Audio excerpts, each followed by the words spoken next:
තරම් පුළුවන් වජිර මෙතනදී අර මම කියවර අර මානසික බාධක අපි අයින් කරගන්න ඕනේ. එකක් තමයි අපි හිතනවා මේක දැන් ගිහිල්ලා මේක ඉවරයි අපේ දරුවෝ ඕදක් වෙච්චාද අපි මේ යන විදිහට යනවා කීන ඇත්ත වෙන්න පුළුවන් බොරු වෙන්න පුළුවන් ඒ සමානට වෙනස් වෙයි මොන හරි වෙලා ඕනෙම කියලා. ඒක එහෙම නෙවෙයි.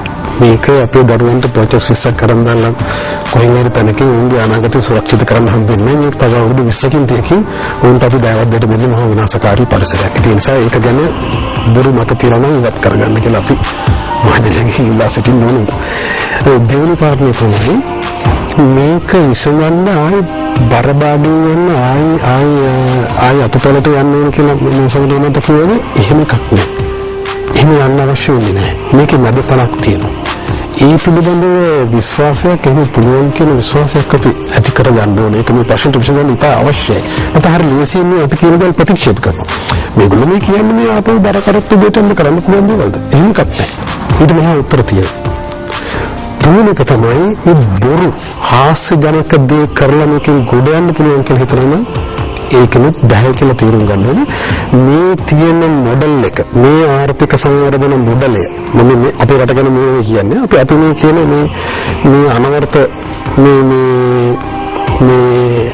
වර්ධනය කියන මේ අනන්තය දක්වා වර්ධනය විය හැකි කියන මේ යන මොඩල් එකෙන් ඉඳගෙන මේ අධිපරිභෝජනවාදී ජීවන රටාව පවත්වාගෙන යන ගමන් පොඩි දේවල් ටිකක් කරලා අර අධිපරිභෝජනවාදී භාණ්ඩ උතන පොලිතීන් කොලේ ඝනකම ටුට්ටක් අඩු කරලා බලනවා. ඒකෙන් පරිසරයට දායකත්වය දෙන්න. රූපවාහිනී වැඩසටහනක් හැංගීම් බර මොන හරි හදලා ඒකට පොඩි දායකත්වයක්. කැටයකට රුපියලක් දාලා. එහෙනම් පොඩි පිටරට සංවිධානයක සල් ටිකක් කරගෙන පරිසරය වෙනුවෙන් කරලා එහෙම ගොඩ යන්න බෑ.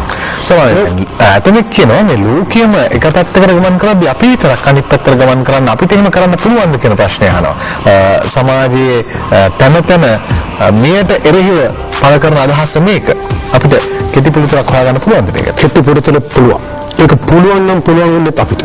මේ බුද්ධ දහමෙන් පෝෂණය වෙච්ච මේ මහා දැනුම් සම්භාරය අතුලෙන් අපිට උත්තරයක් හොයන්න පුළුවන්. ඒ ලෝකෙට උත්තරය දෙන්න පුළුවන් රටක් ඉන්නවනම් ඒ ශ්‍රී ලංකාව. ඒක තා පැහැදිලිව කියන්නේ මම වෙන ආගමක් විතරක් උසවා තබන්න නෙවෙයි.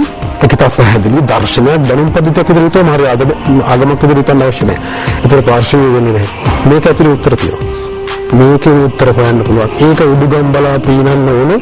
මේ ලෝකයේ ප්‍රශ්න වලට උත්තර හොයලා තියෙන එහෙම උඩුගම් බලා පීනන જાතීන් මිනිස්සු පුද්ගලයෝ ඒ නිසා අපිට ලෝකයට ආදර්ශයක් දෙන්න පුළුවන්. ඒක පටන් ගන්න තරම් ලංකාව බවට පත් කරන්න පුළුවන්. ඒක පැහැදිලි.